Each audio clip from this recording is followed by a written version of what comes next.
My father was a paratrooper, 101st Airborne Ranger, which means he's jumped out of thousands of perfectly good airplanes.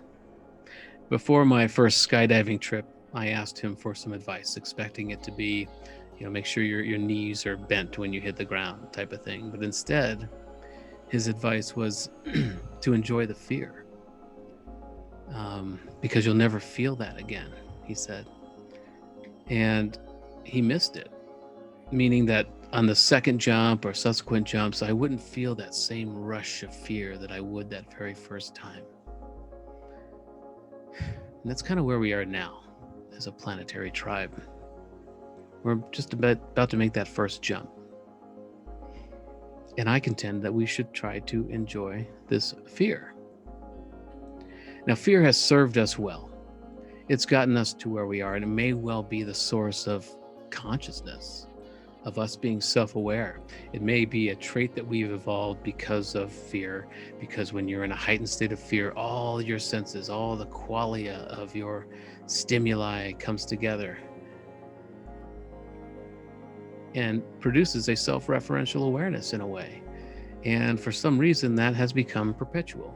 We wake up every day and we are self-aware, day in and day out.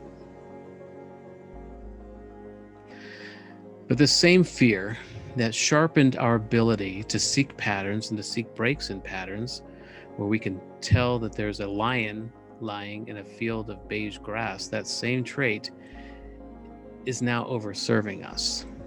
That same ability to seek patterns has turned in on ourselves, where we're seeing patterns in people's motives, and they look a lot like conspiracies. So in a lot of ways, it's no longer serving us the way it used to. One way to alleviate fear is knowledge, is to, because we're afraid of the unknown. And when we know more about the unknown, when we take in more information, the fear subsides. And that's what this part of the process is. It's about talking about the reality of extraterrestrial civilizations and a whole galactic community in a rational way, to try to make this as mundane as possible, as soon as possible. But there's a trade-off. Once this becomes a regular reality, once this becomes a mundane reality, we're not going to have this fear. We're not going to have this wonder right now. Another way to alleviate fear is to recognize an asset that we have that our perceived threat doesn't have. What asset do we have that they want?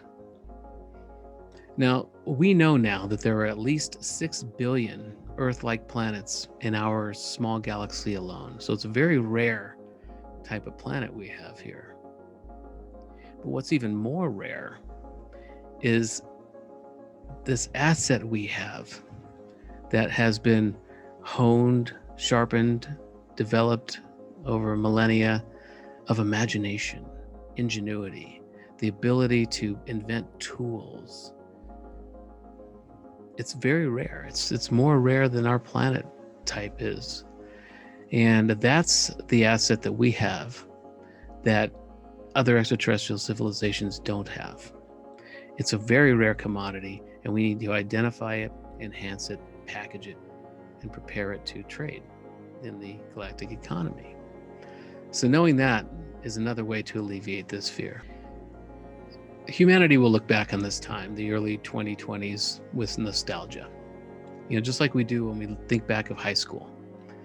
If we only knew then what we know now, would we have made different choices? Would we have asked that girl to the dance? Would we have tried out for that team? So this is our opportunity to make the right choices, to alleviate fear quickly, so that we could take advantage of this new era as soon as possible. To speak rationally about these things, make them mundane. To identify, enhance, and package our real value to take a seat at that table. So make the choices now so we don't have regret later. Let's not be afraid. Let's do whatever we can to make this a mundane reality, because there is so much promise, so much opportunity in this next era for us as Earthlings. So for now, till we get to that point, let's enjoy this fear.